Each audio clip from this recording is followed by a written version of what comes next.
Welcome back to East Tennessee's Hidden History, a WATE 6 on your side special presentation. The Children's Defense Fund Freedom Schools program is a 6-week-long summer enrichment program focused on reading. Rooted in the Mississippi Freedom Summer Project of 1964, it is now meeting the needs of kids today. I had the chance to sit down with the director of the schools to dive into their mission. Thank you so much for joining us on Hidden History. My pleasure. Let's first start by talking about what are the Freedom Schools. This has a deep history in civil rights. It does, it does. So the Children's Defense Fund, which is run by Marian Wright Edelman, she worked with Martin Luther King during the Civil Rights Movement, on the Poor Campaign, etc.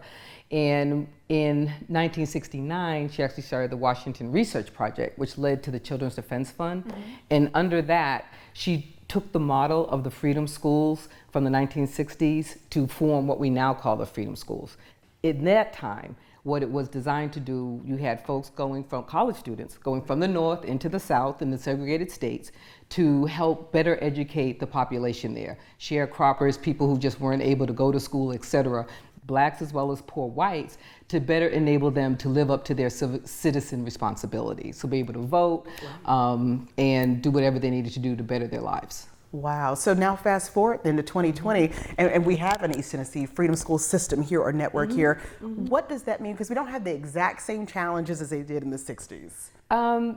Not the exact same challenges, and we have challenges. So we do. Yes, yes. So in East Tennessee, in Knox County and Blount County, more than 60% of our children are not reading on grade level.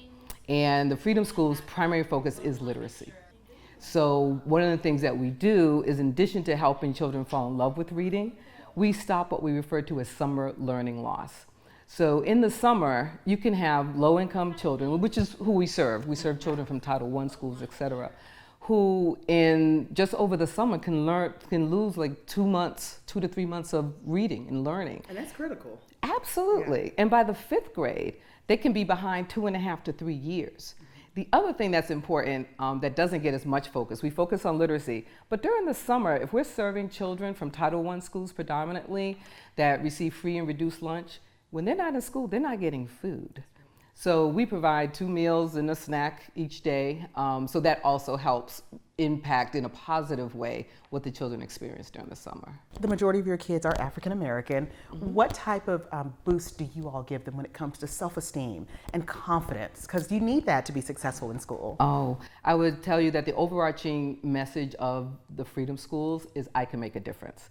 And we help the children think about and live into the notion of I can make a difference in myself, in my family, my community, the nation, and the world. And I do that with Hope, Education, and Action. And so every week, our literature is aligned with that theme. So if it's about I can make a difference in myself, maybe they're reading something about Mae Jemison or something of that nature.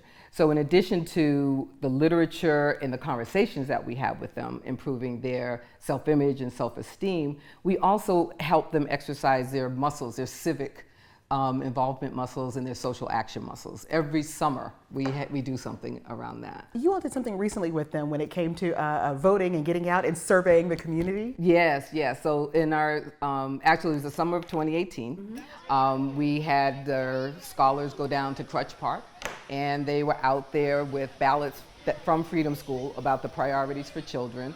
And we had the children, not us adults, but the children were asking folks, are you registered to vote? Are you going to vote? Here are some issues that are important to us, and just investing in getting people thinking about it and excited about voting, about issues that are important to our children. We love it. Thank you so much for telling us just a snippet of all that you all do at the Freedom Schools, the East Tennessee Freedom Schools. The schools run largely on donations and volunteers. For a look at how you can help, just go to WATE.com. New Year's Day holds a special significance for African Americans. This New Year's marked 157 years since President Abraham Lincoln signed the Emancipation Proclamation. The executive order changed the legal status of 3.5 million enslaved blacks to free.